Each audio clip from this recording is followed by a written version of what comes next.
Y'all, these gourmand perfumes keep flirting with me. They know, absolutely, that I belong to the fruity florals, but they keep trying to get me on side anyway, and I've been paying attention because so many of these new releases are delicious smelling gourmand fragrances that I want, and they've made their way onto my perfume wish list, which keeps growing and growing out of control. Today we're talking about the 15 gourmand fragrances on my perfume wish list currently, and they're all fire. Some of them aren't widely known, but I want them. I think they sound amazing and I want to get them into my collection ASAP, but I can't possibly buy everything. But we're going to talk about what I do want the most and maybe what I'll pick up shortly. So if that sounds like something you're interested in having a conversation about, stick around and let's get into it. Baby, can you give me just a little bit more of what I've been missing?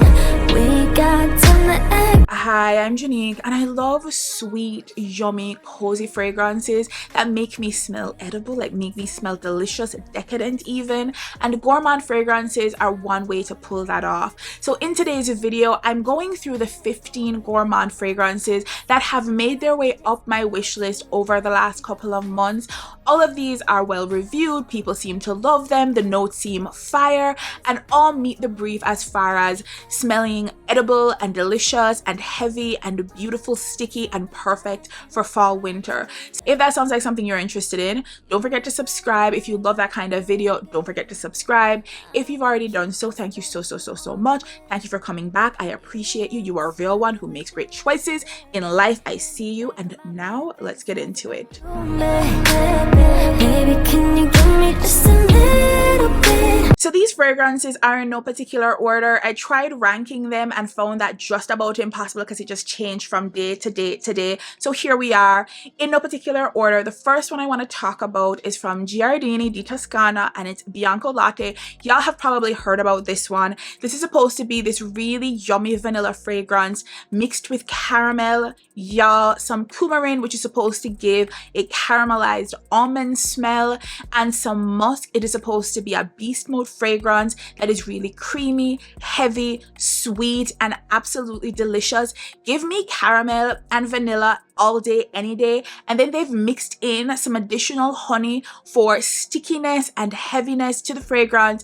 And apparently it is so fire. You can tell this by the fact that it is sold out everywhere in North America. I've looked up and down the coast and everything is back ordered. They don't want me to have this, y'all. It is a conspiracy, but I will get it. I will get it if it kills me. So that's the first one. The first one that I am going to go out of my way to get ASAP because I need to try it. And it is Bianco Latte from Giardini di Toscana. I saw the notes of this next one and I knew we were meant to be together to the point where I didn't even need a sample. There's a whole full bottle in my cart currently. Absolutely.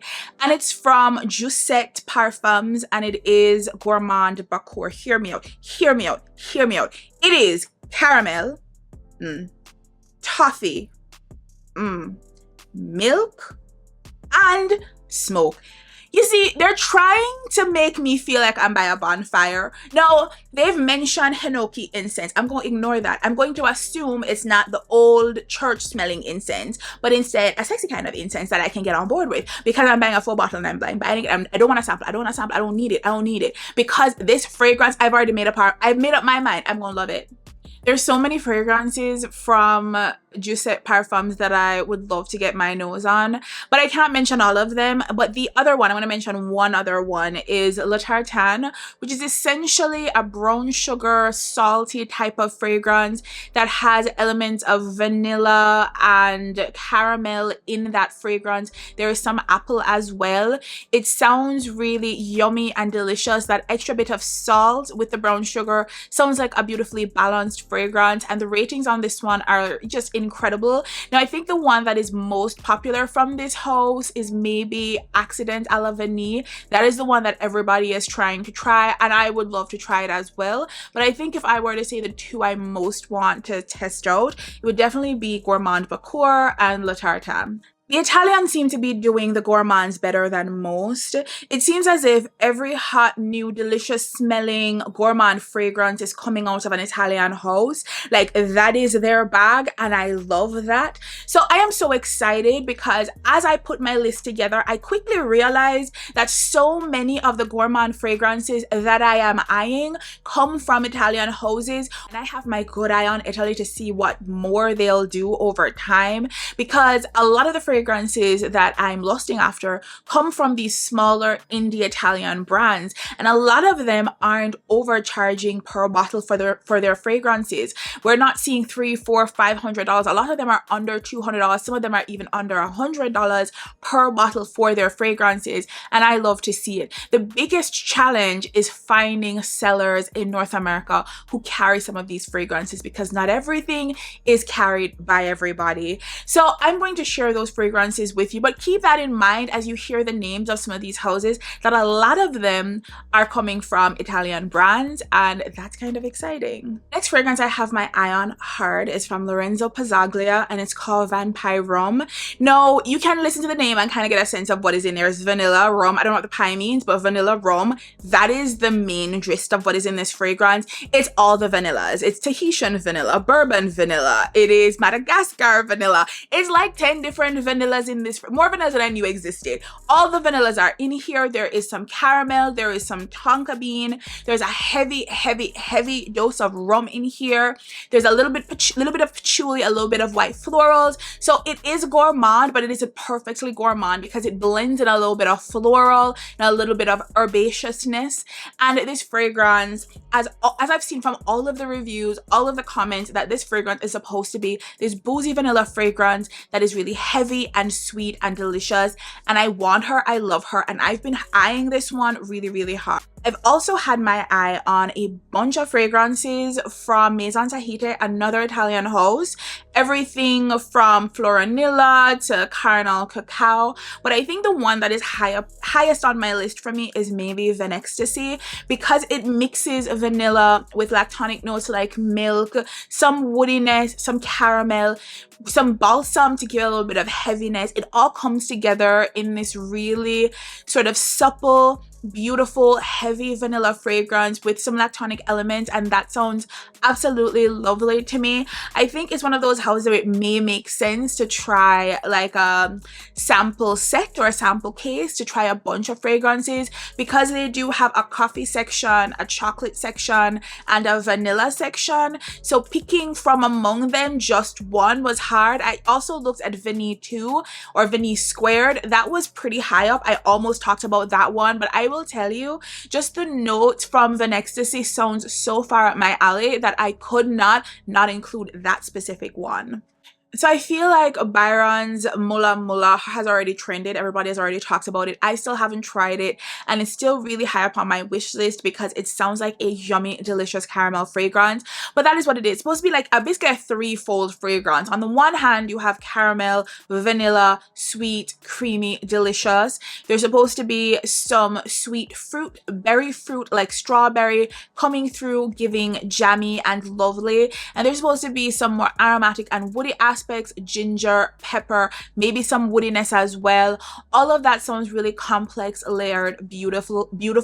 And a lot of people who've talked about this fragrance talk about how it's one of their faves, it's one of their top 10s, and I am eager to test this one out, because if it's as lovely as everybody says, I'm on board. I need to get it ASAP. So there are a few fragrances from Bruno Peruchi that I've had my eye on, but I think the two at the top of the list are probably Double Bond and Amber Rum. So Double Bond is primarily a vanilla fragrance, but it isn't just that. The opening is supposed to be this citrusy, a little bit tart but sweet, citrusy opening. Very like nice freshness to open a fragrance that is very heavy. There is this really creamy vanilla in the base and in the mid, and in the base there is a very heavy woodiness to this fragrance. There is even some like balsam, a little bit of smokiness to this fragrance.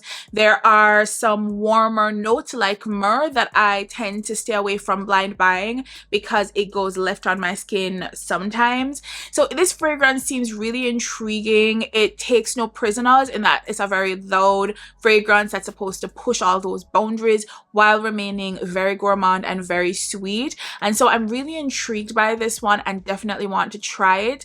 Now, Amber Rum is one that if I'm going to pick one, it's not going to be this one, but I'm still really interested in testing this one out. It is supposed to be a warm, spicy fragrance with a lot of cacao. So it is a very chocolatey fragrance with things like cinnamon and nutmeg in it. It has a lot of warm spices. There's a lot of rum in this fragrance. There is some cognac in this fragrance.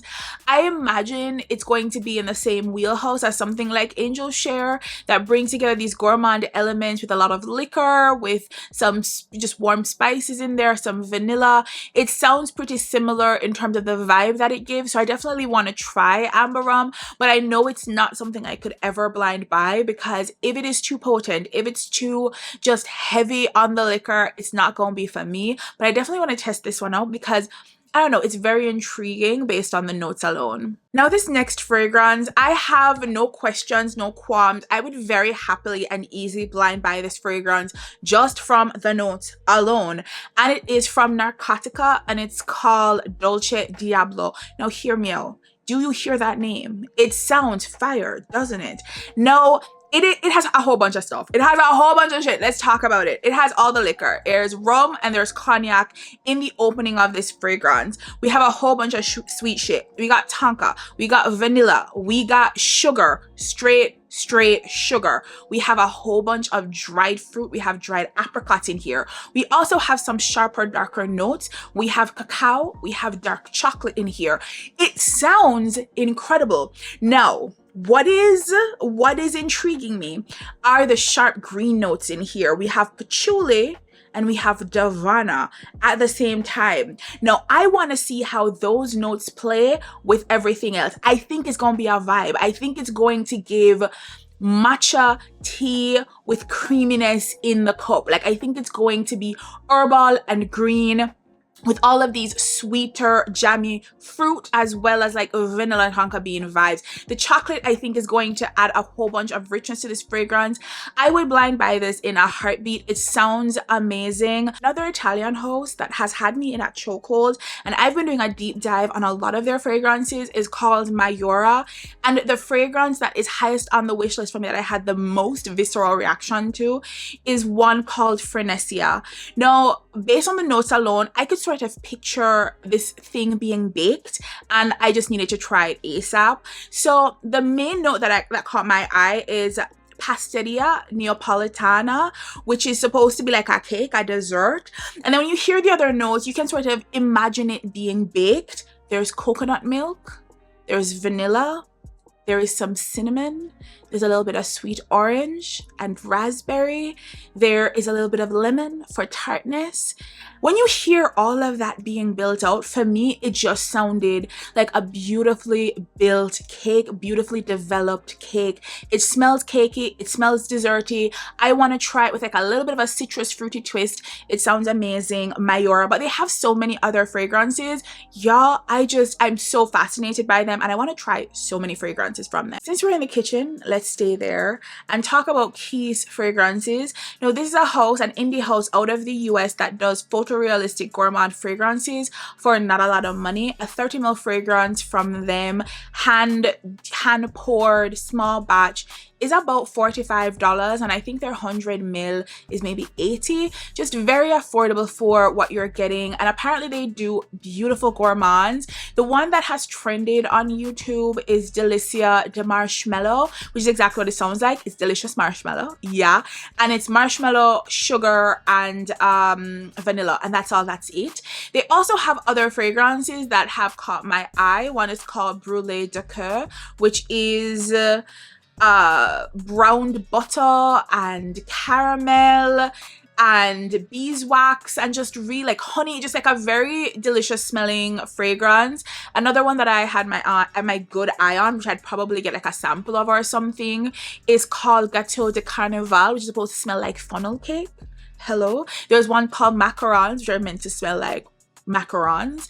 Just so many beautiful, delicious smelling fragrances, at least based on the notes that are on that website, that I really, really want to try. I definitely start off with the marshmallow fragrance just because so many people have talked about how delicious it smells.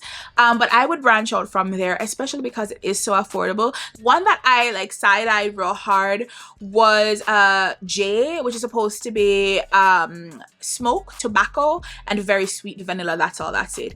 I want that because y'all know I love smoke, y'all know I love vanilla, and together, magic. So basically, Keys Fragrances can take my money now because I want to try a whole bunch of fragrances from them, and I absolutely will. Since we're in the US, let's stay there and talk about Kerosene fragrances. They have a few gourmands on their lineup that caught my eye. Follow and Followed are two of their coffee fragrances, but the one that most stood out for me was Unknown Pleasures. First of all, the name, yes, thank you, but the notes as well. So there are three aspects to this fragrance. First, we have vanilla with caramel, we have some honey, we have some tonka bean. So creamy, rich, thick, heavy, and sweet. We also have a bunch of citrus. So we have lemon, we have orange in here. There's some freshness, some tartness. Think lemon cake of some kind. And then there's an Earl Grey tea note, which is really what struck me, because I think having that really earthy green scent in here will add like a little bit of dimension and layers to the fragrance that make it sound just incredibly interesting, but also beautiful and very, very gourmand as well. I'm really excited about this one. I really want to try this one, and it's definitely high up on the list for me as a fragrance that I just absolutely need to test out. So one fragrance I've wanted to try for a very, very, very long time now, over a year, maybe longer, has been Blanche Bête from Liquid Imaginaires. It has been really high up on my list because based on the descriptions that it gives a creamy coconut vanilla kind of vibe mixed with tuberose, I was like, is there a more perfect fragrance than one that mixes creaminess with more tuberose? Like, it's just not possible. Now, this isn't a perfectly gourmand fragrance in a lot of ways. Even though it has milk and it has vanilla, it has ambrette, it does have these floral elements that take up like a good deal of the sort of fragrance profile. So this is a sort of meeting of the middle where gourmand meets floral, and I think that is my happy place when it comes to gourmand. Another fragrance that isn't perfectly gourmand but is really high on my radar is from Narcisse Termini, and it's called Vino Rosso di Sicilia, and this is a meeting of very sweet fruit like raspberries and grapes with these really dark elements like leather and incense coming together to create something that is almost contradicting itself. And so you have sweetness and depth, youth and like darkness all together in this fragrance mixed together. And word on the curb is that it is incredible. So if you are a sweet fruit lover, as I am, but you also enjoy leather and tobacco and any of those sort of deeper, darker notes, then this one is one to try out and test out. And so for that reason, I have wanted to try this so bad. I have not come across samples of this or this being sold in North America yet. I would have to get it shipped directly from Italy in order to get it here, and the shipping is not cheap, but I would definitely want to test this out. When I get a chance, I will report back because I think it's really fascinating what this house does. So we both see each other, right? We both love vanillas like that. You know my love for vanilla is deep and rich like vanilla.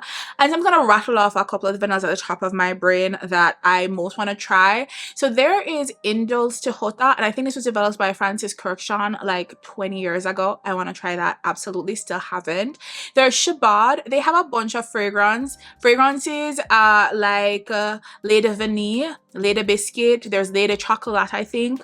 Lait de whatever. I want to try Lait de Vanille very, very badly. It does not have the high ratings of some of their other fragrances, but it has vanilla in the name. There is a lait in the name, which means milk. Milky vanilla. I want to try that. I want to try that. And finally, there is Profumum Roma.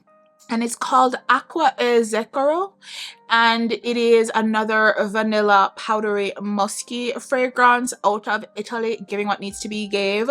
So there's a couple of the vanillas that are on my radar, ranging from fruitier vanillas to milky vanillas to straight fucking vanilla with musk in it. I love all of that, and so yeah, I'm gonna use this slot to say vanilla, vanilla, and more vanilla, and hopefully I can try one of these at some point.